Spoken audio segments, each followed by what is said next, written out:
Good afternoon. Today's vlog என்னன்னு பார்த்தீங்கன்னாக்கா, கறி குழம்பு, தயிர் ஊற்றி கொஞ்சம் மிளகாத்தூள் போட்டு நல்லா பிசைந்து ஒரு 1 மணி நேரம் ஊற வச்சுங்க. தூங்கி நல்லா எந்திரிச்சாச்சு. ஸோ சமையல் ஸ்டார்ட் ஆகிவிட்டது. மதியம் லன்ச் ரெடி. வெங்காயம் தக்காளி எல்லாம் கட் பண்ணி வச்சுக்கிட்டேன். ப்ளஸ் சட்டியை எடுத்து ஸ்டவ்வில் வச்சு எண்ணெய் ஊற்றி தேவையான பட்டை லவங்க ஏலக்காவெல்லாம் போட்டு நல்லா வெங்காயம் தக்காளி எல்லாம் போட்டு வதக்குன்னு வதக்கி நல்லா கிண்டுன்னு கிண்டி இன்னைக்கு சமையல் ஸ்டார்ட் ஆகிவிட்டது. பாருங்கள், நான் இப்படி தான் செய்வேன். நீங்கள் யாராச்சும் இப்படி செய்வீங்களா? கமெண்ட் பண்ணுங்கள்.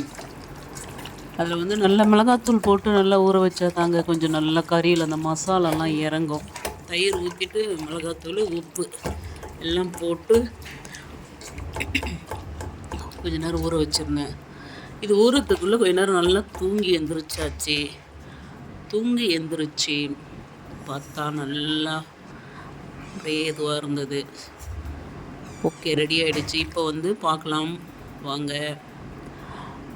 சட்டியை வச்சு எண்ணெய் ஊற்றி பாருங்கள், வெங்காயம் நல்லா வதக்கி அதுக்கப்புறம் இஞ்சி பூண்டு பேஸ்ட் போட்டு நல்லா ஒரு கிளறி கிண்டி அதுக்கப்புறம் தக்காளியை போட்டு நல்லா ஆட் பண்ணி நல்லா கிண்டுன்னு வதக்கிட்டு சூப்பராக நல்லா வதங்கி எண்ணெய் திரிஞ்சு வெளியே வரணும்.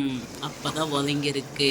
ஓகே, இப்போது அந்த கறியை போடுவோம். ஊறிட்டு இந்த கறியை போட்டு நல்லா மறுபடியும் கிண்டுன்னு கிண்டி நல்லா பரட்டி கொஞ்ச நேரம் மூடியை போட்டு டம் பண்ணி வச்சு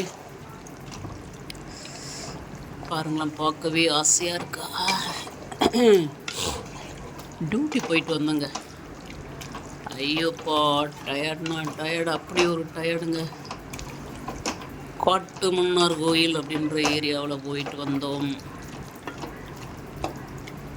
பாருங்களேன், நல்லா கிண்டி